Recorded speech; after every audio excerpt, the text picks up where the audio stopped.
When gaming leaks show up, it's hard to know what's real and what's not, but this leak is unquestionably real. That doesn't mean that these games are coming soon, and in fact, plans sometimes change, and some of these games may end up being canceled altogether.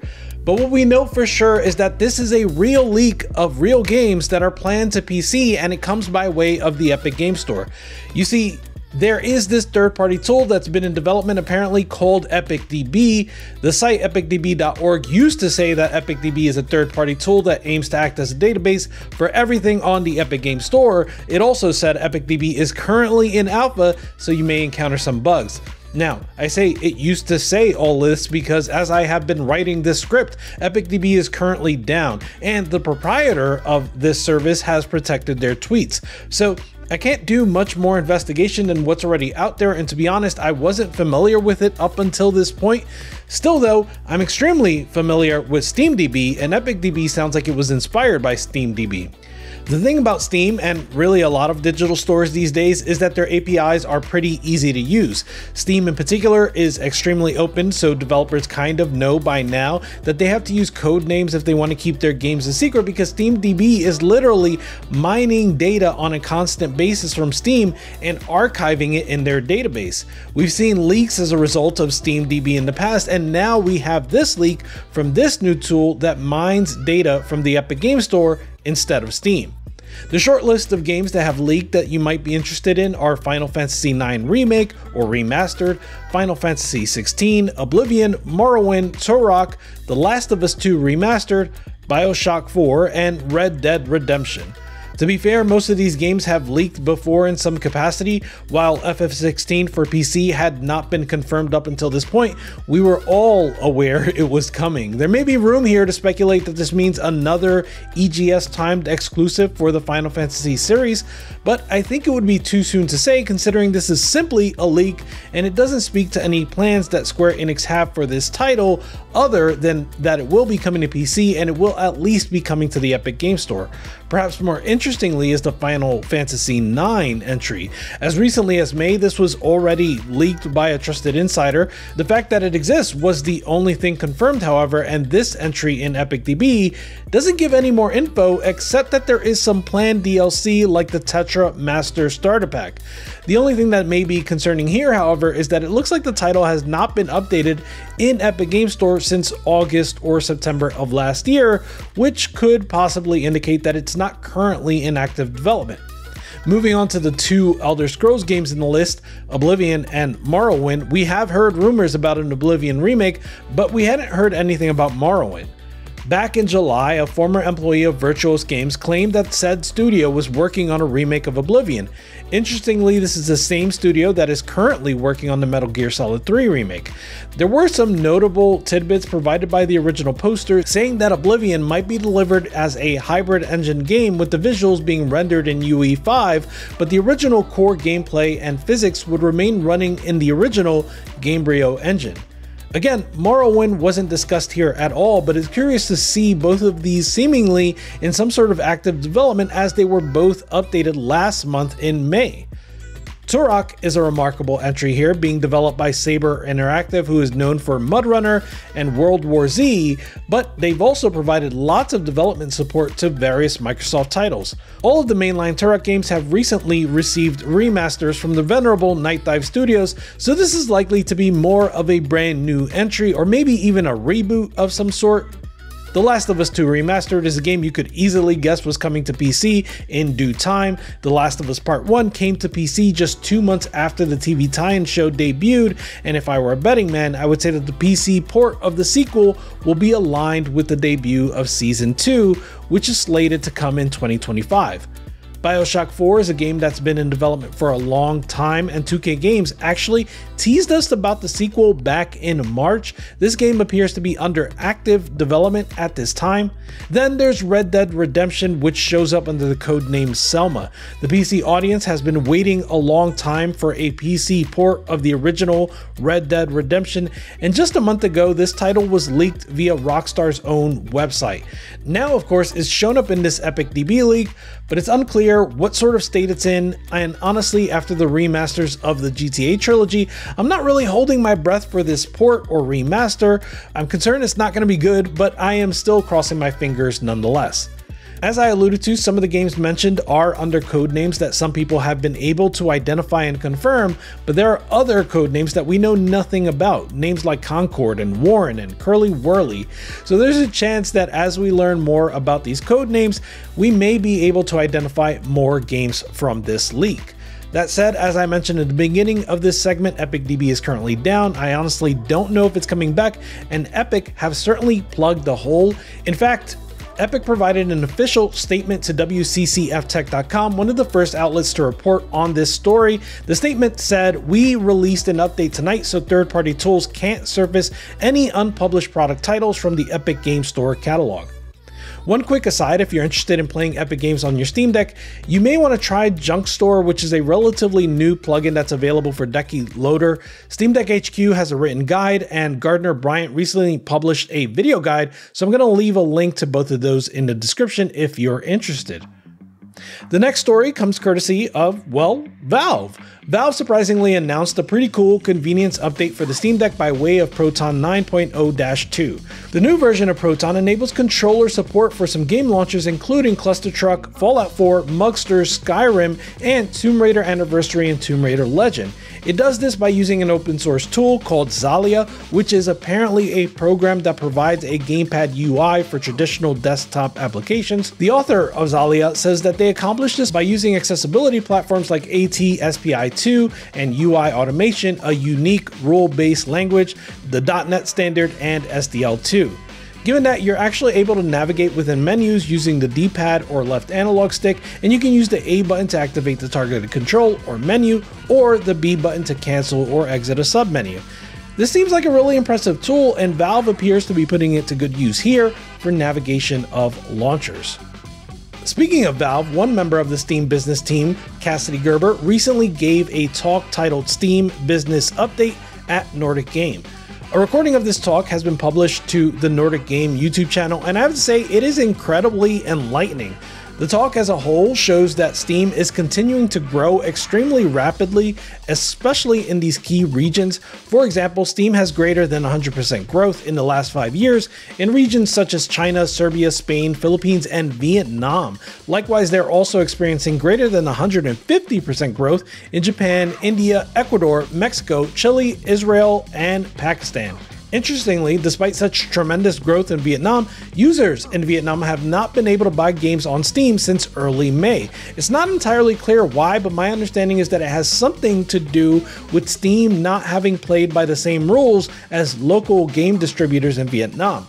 Based on that aforementioned growth, I suspect that it's likely Valve is working on a path to work something out with the local government and any interested parties.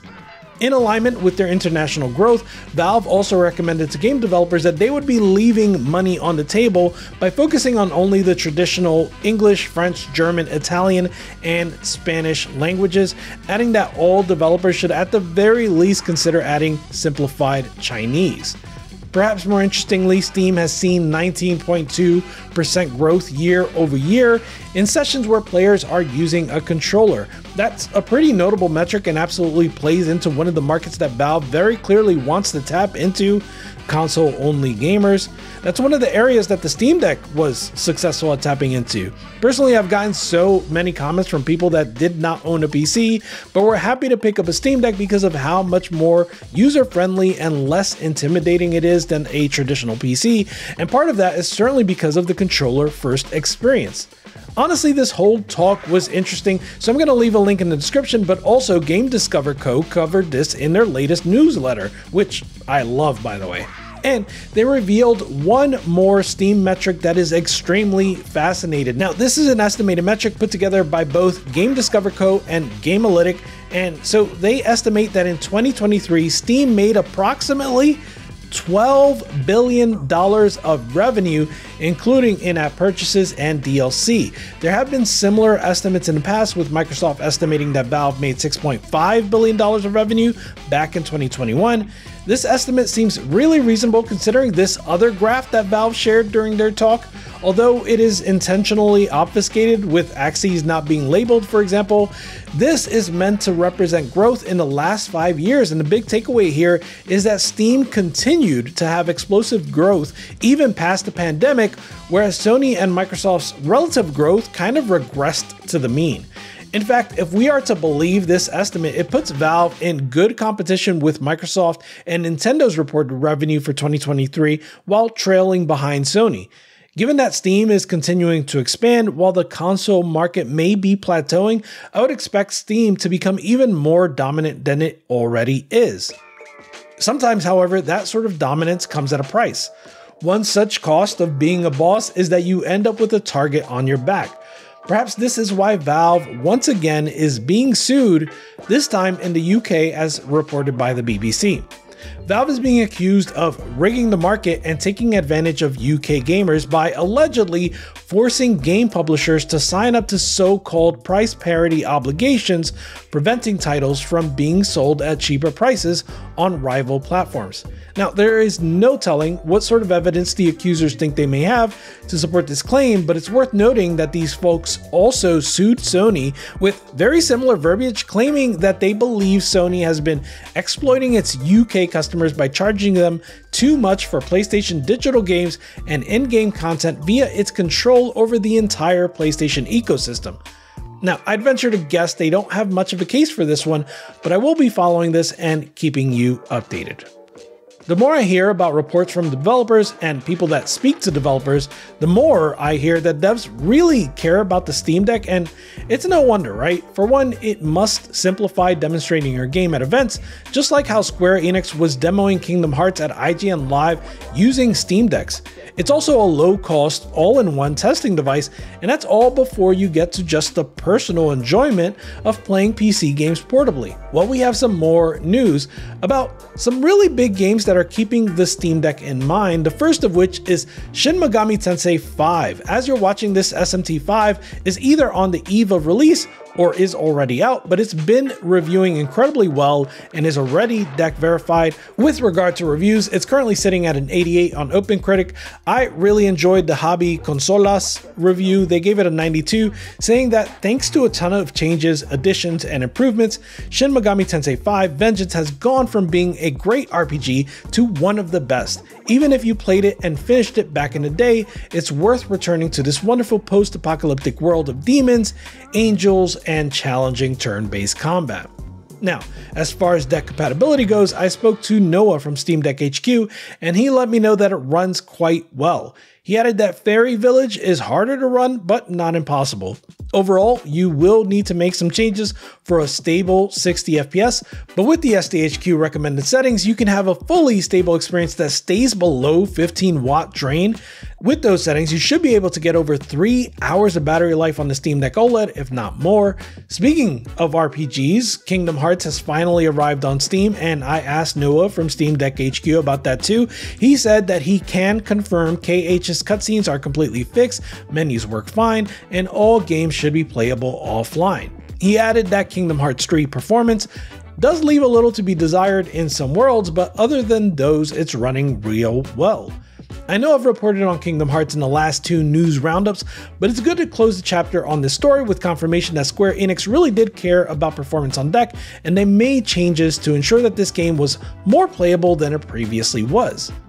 Alright, we might as well make this the SDHQ segment, because I also caught from SDHQ that Path of Exile 2 is being optimized for the deck. There's no release date for this game yet, but when it was being demoed at Summer Game Fest, the demo was playable using a controller. That prompted Noah to ask the devs about deck compatibility and optimization, and the dev answered that the team is testing the game on the Steam Deck and optimizing it to make sure we will be able to play it there without issue. Pretty neat. And here's a weird one. Banana is a game that has been taking over the internet. It's a free-to-play clicker. It has over 250,000 active players, 90% positive reviews, and you click a banana, and I think that's it.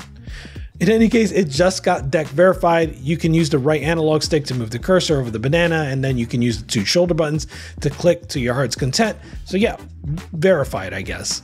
That said, the popularity of this game does seem to be driven by weird microtransactions. As you play, you get Steam items, some items that you can sell for a few pennies, and then some that are rarer drops, which you can sell for quite a bit more, all of which the developer gets a small cut of.